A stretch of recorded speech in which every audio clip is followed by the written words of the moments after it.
We're winning almost everywhere, folks. This is going to be Brexit. This is going to be special. This is one of those make or break moments for the United States. It is in your hands. Heavy campaigning in the final hours of the U.S. presidential race as Americans head to the polls. Hello, I'm Anand Naidu in Washington, D.C., and this is The Heat.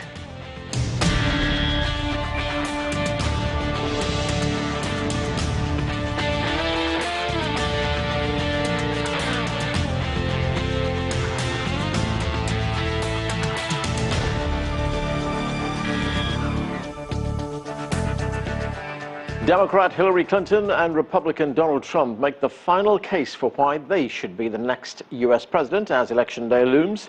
Following the election from New York, CCTV's Nathan King joins us. And Nathan, it's the final hours of the U.S. presidential election. It's been a long and contentious campaign. What can we expect through tomorrow? Well, exactly, and I'm actually here outside the Hilton Hotel, not Trump Tower. Why? Because this is the hotel he hopes to basically say, we've won, it's victory. But there's a long way to go before that. The country has to vote. And basically it comes down to, as it usually does in US presidential elections, a few key states. Watch out for where Florida goes in the south. Watch out for where North Carolina goes. Virginia, Ohio, and out west, Colorado, Arizona and Nevada. These are probably the states that will decide whether it's Hillary Clinton or Donald Trump.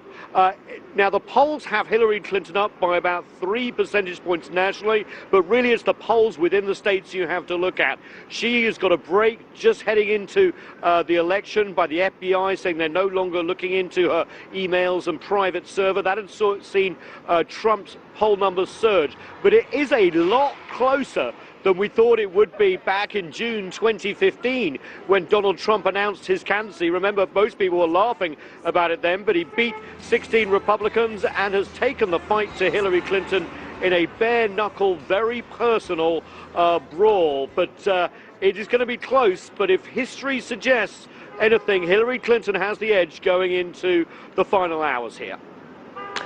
Nathan, of course, this is an election that has consequences outside the United States. Some may argue that the consequences outside are even more important than the ones inside the United States, if you ask the Iraqis or the Afghans. So the world is watching. What's been the international reaction so far?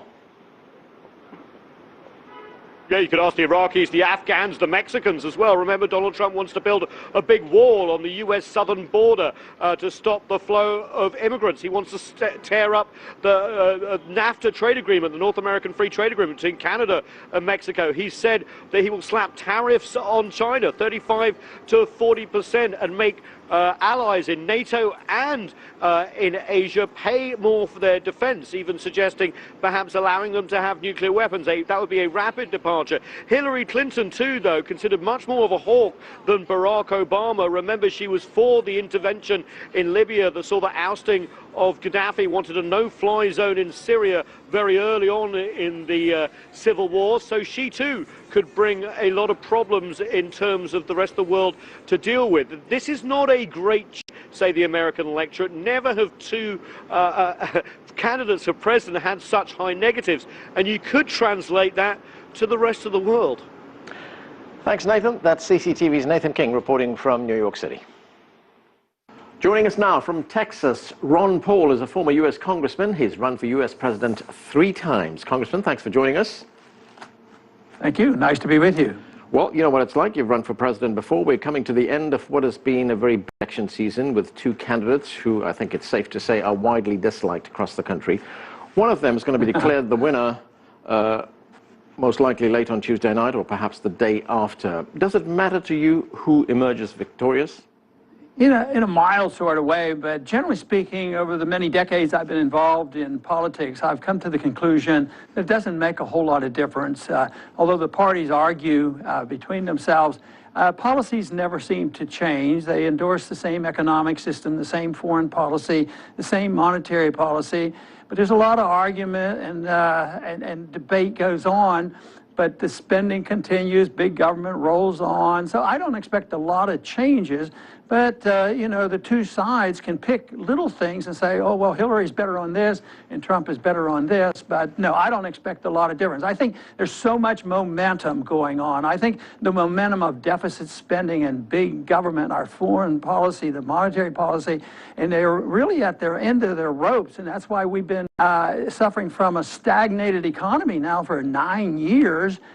Because we're at a place where we have to change our philosophy significantly, and nobody's ready to do that because they haven't quite identified that it's the economic philosophy of the country that's at fault, and it's our foreign policy that's at fault, it's our monetary policies at fault, but that isn't even being considered as far as I'm concerned.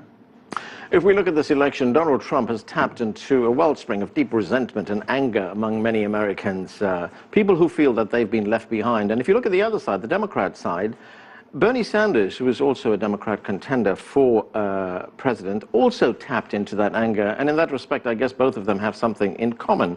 What does that tell you about America today? I mean, who are the people who are so angry, and why are they angry? Well, I think mostly the people that are angry are the large majority, the middle class, more so than the absolute poor. The poor have income from the government, and a lot of them are very complacent. Most of them won't even be voting.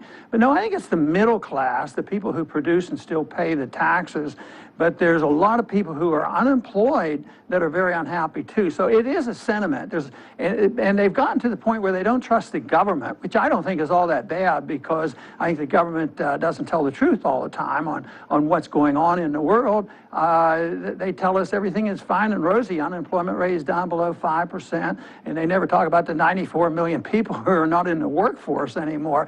So I think it's economic. I think when people get to the point where they feel like the economy is against them and they're not doing well and they don't understand that, and this has been my whole point. And the biggest thing is the inability to admit that we have too much government spending and there's too much debt, and they don't know what to do with the debt. So everybody's concerned about how you keep this thing going when productivity goes down. So our productivity goes down, the spending goes up, printing money goes up, and we keep digging a hole for ourselves. And quite frankly, I don't think they're hearing the answers for this from either candidate, not any true answers. They dance around it, but I think they're missing the point. Many analysts and commentators have told us that they fear that what these election campaigns have shown us, have thrown into sharp relief, are the deep divisions in American society, and these divisions are going to be very difficult to heal after the election. Do you believe that to be the case as well? Yeah, yes, it is, but it's a natural consequence of the system that I'm complaining about. This is an expected event to have a dissension among the middle class and the poor against the very wealthy, because the more money we print, the more debt we run up, the richer the rich get richer.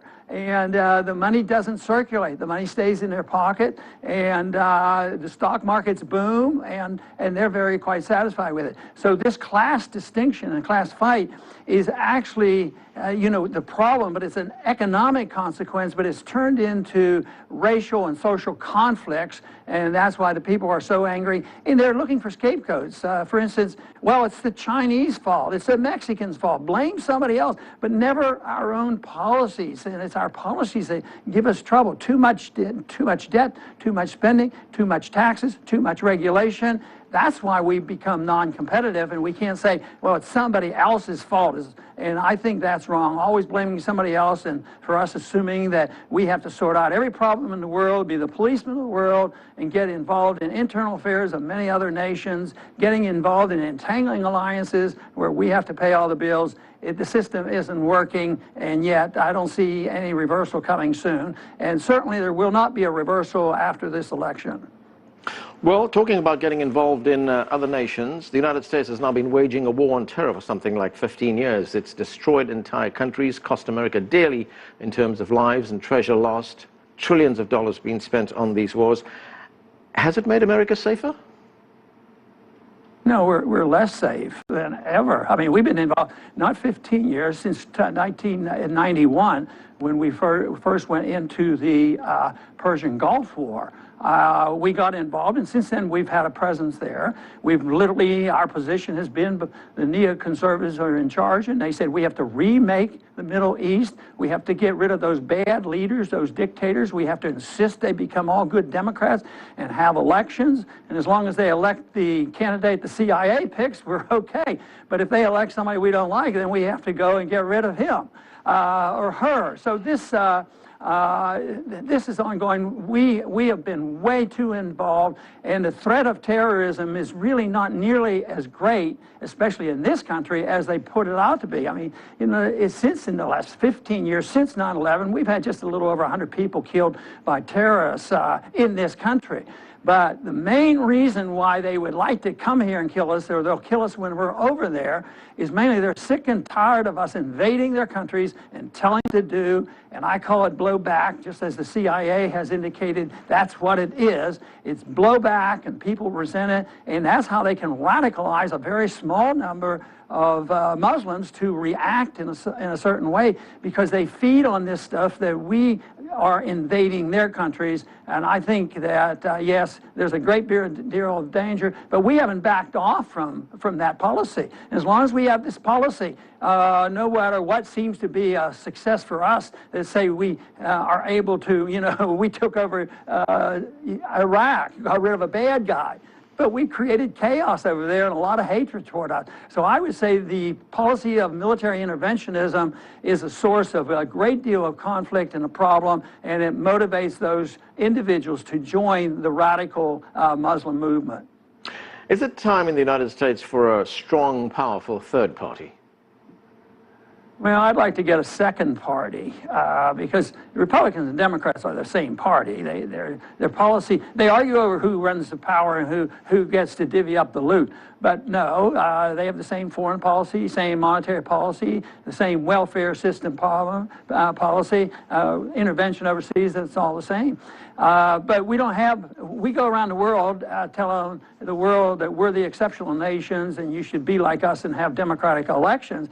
And yet I ran as a libertarian. It's very, very hard, you know, to get on the ballot. You have to spend a lot of money. You don't get into the debate. So we don't have a very good system. So yes, it would be good to have strong alternatives, but it's not going to come. As a third party candidate, impact was minimal. More impact when I ran as a Republican. I reached a lot more people and offered the message of liberty, reached millions of more people that way. But it's designed that way. It should be changed, but that is an overwhelming task because it involves Republicans and Democrats. They control it. They control the debates and they control all the legislatures. So they're in bed together when it comes to trying to exclude the representation from an alternative party. Congressman, thanks for joining us. We are going to take a break right now. Coming up, more on the outlook for the U.S. elections from a history professor and a former U.S. ambassador. That's next. Stay with us. You're watching The Heat.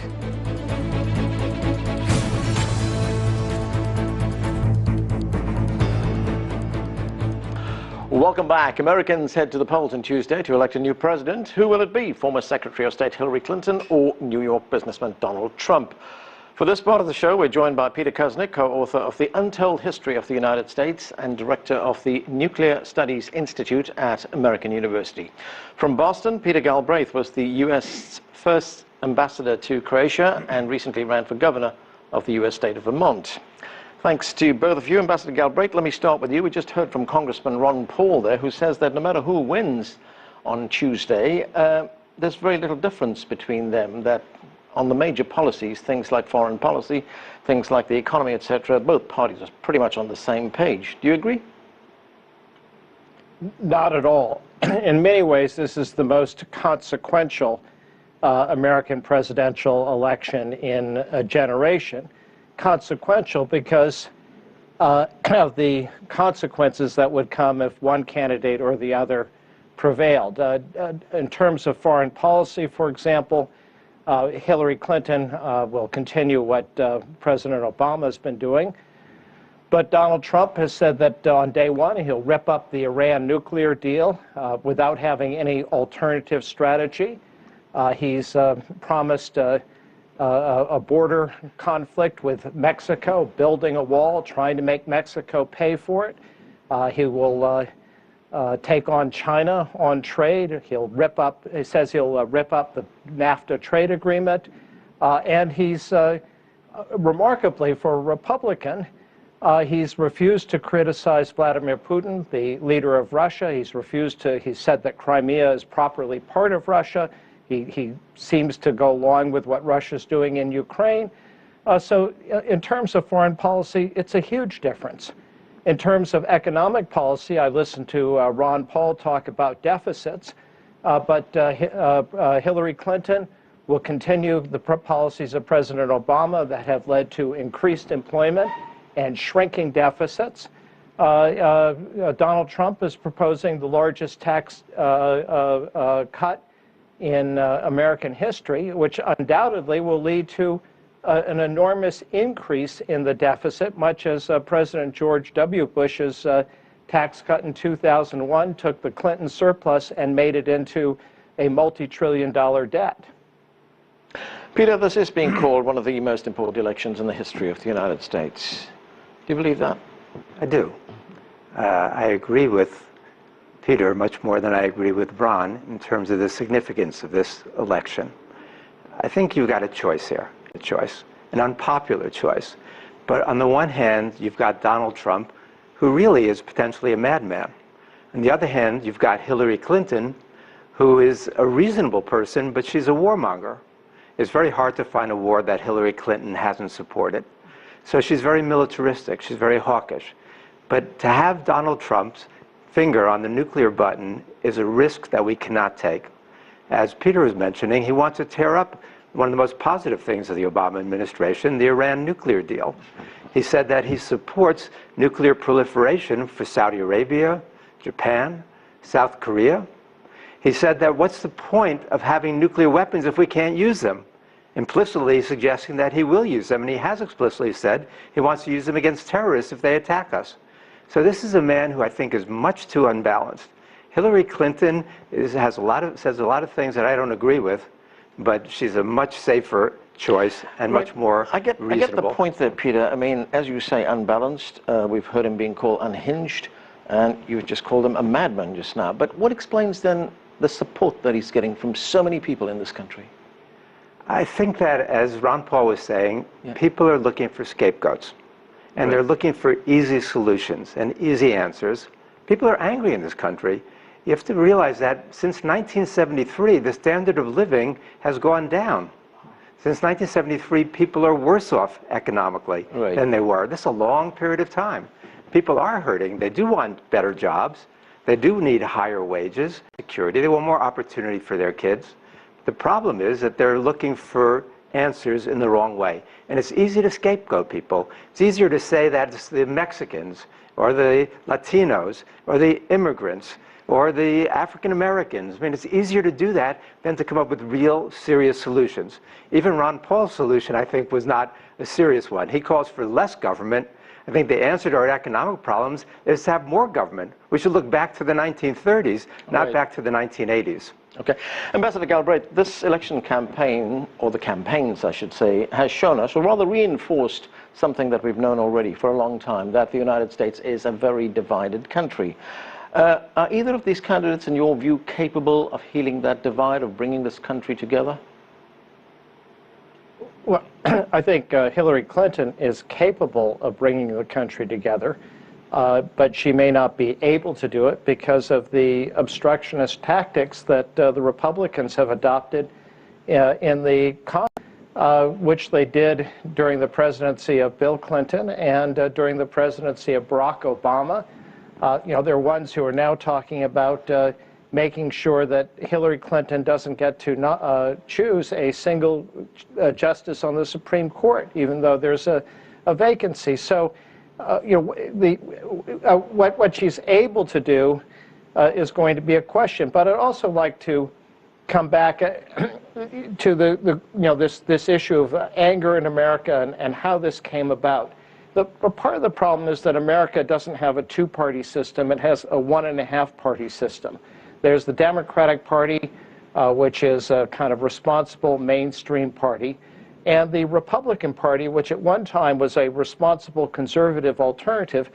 and this is something that in many ways goes back to Nixon and the Southern strategy, a direct appeal to white voters, frankly, to racism. It has adopted a strategy from '68 on of anger combined with increasing conservatism, so that in the debates in 2016, among the Republicans, Donald Trump was actually the only candidate who was in favor of the progressive income tax, the idea that if you make more income, you pay a higher percentage of your income. Ted Cruz, who was the runner-up, wanted to abolish the Internal Revenue Service. So what again you've seen is this combination of increased anger, increased conservatism, and in 2016 it was just the anger that won, because actually Donald Trump's in many ways not a conservative, certainly not on social issues. He's in favor of gay rights. He says he's a right-to-lifer, but I think it's highly likely that there are a number of little Trumps who are not here anymore due to use of the liberal abortion laws that we have that he now says he's against. So it's been a very, very contradictory kind of election, but right. It's really on one side a mainstream party, the other side anger. And Ambassador, if the differences between these two candidates are so stark, are you surprised then that the election is so close? Well, in some ways, but we'll wait and see how close it actually is. I'm guessing that actually Hillary Clinton will win by a fairly comfortable margin. Donald Trump was able to become the Republican nominee by getting pluralities in the early primaries. And so I don't think it would be accurate to say that whatever percentage of the vote he gets, and I'm guessing it will be around 45%, means that 45% of the American people endorse his policies. I think it's fair to say that 45% of the American people are Republicans, and so they're going to vote for their party's nominee, even if many aren't happy of it. And that same group also is unhappy with the idea of having Hillary. But it's not, I think, a sign that 45% are nativists, xenophobes, Muslim haters, Mexican haters, and all the misogynists, all the things that Donald Trump has run on in his campaign for president. Peter, some foreign policy issues. You've just returned from Moscow. Yes. Russia has been front and center during these election campaigns. The Russians, and particularly President Putin, have been accused of all kinds of dirty tricks during this election. What do the Russians think of all that? Well, it's interesting. My Russian colleagues tend to support Donald Trump. They see the things that he has said about potentially improving relations between the United States and Russia, and they see the hawkish confrontational things that Hillary Clinton has said, and they believe it. I've been, in my interviews and my talks over there, my speeches, I've been making the point that Donald Trump can't be trusted to follow through on the more positive things he says about U.S.-Russian relations. This is a man who's got no regard at all for the truth, has been shown to be a liar. He'll say one thing one day, something different the next day. But I think that the situation between the United States and Russia now needs to be looked at much more carefully. And Hillary Clinton really has to tone it down. We've got the beginnings of a new Cold War. We've got 3 very important hotspots now. The possibility of war between the United States and Russia is closer now than it's been at any time since the Cuban Missile Crisis of 1962. And so you've got now this mobilization of NATO forces and Russian troops in the Baltic states and Poland. You've got the crisis in Ukraine. You've got the situation in Syria. Hillary Clinton has called for a no-fly zone in Syria.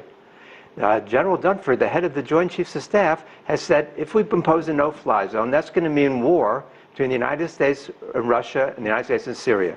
This is very, very serious right now. And I don't think, unfortunately, there hasn't been a lot of attention paid to that in the U.S. election. In Russia, it's all over the news. And the thing, people are scared, very seriously scared, about the possibility of war. And so this has got to be addressed seriously. Ambassador Galbraith, what's your view on that? After the election, do you see whomever becomes president toning down the rhetoric against Russia? Well, first, I'd say it's been a rather extraordinary campaign in which you've had a Republican describe Vladimir Putin, the president of Russia, as the as a wonderful leader, as somebody that he wishes to be close to, and that he's in favor of dissolving NATO. If a Democrat had said such a thing, the Republicans would have been all over it as somebody who was weakling, unpatriotic. But that said, I think that we do need to have better relations with Russia. The reality is that if we're going to deal with global problems, we need Russian cooperation. We would not have achieved the Iran nuclear deal if the Russians hadn't supported sanctions, if they hadn't been part of the negotiation process. We aren't going to be able to deal with North Korea without the Russian involvement. And we need to come to a political solution in Syria, and Russia is well positioned to help given its close relations with the Assad government. It isn't, there isn't going to be a solution in Syria with the opposition or the rebels taking Damascus. It isn't going to happen. The only thing that will happen without a political settlement is this war will continue year after year with tens of thousands of Syrians dying and tens or hundreds of thousands of fleeing to Europe. I don't think we're in danger of a war with Russia. I don't think we're back as we were in the days of the Cold War, but I think we have a lot to gain by better relations. Peter, very quickly, I've only got 40 seconds. What are the nuclear policy implications of these tensions between the United States and Russia? I agree with Peter. Nobody's planning for a war. Yeah. But what Khrushchev and Kennedy learned after the Cuban Missile Crisis is that once these crises develop, they can't be controlled. Right now, the Bulletin of Atomic Science has put its doomsday clock at 3 minutes to midnight. The closest it's ever been was 2 minutes to midnight back in 1953. The experts are very concerned that a conflict there will spin out of control. There's a lot of concern also now about the notion of nuclear winter, which people thought was discredited back in the 80s and 90s, right. But now the scientists are coming up with new studies showing that we actually underestimated the risk of nuclear winter, not overestimated it. Okay, Peter Kirsnick, Ambassador Peter Galbraith, thanks to both of you for joining us. That's all we have time for, but CCTV America's election coverage continues on air and online. We'll be tracking everything on Election Day as the results roll in. Stay tuned right here and check out our website at cctv-america.com/election. I'm Arun Naidu in Washington, D.C. Thanks for being with us.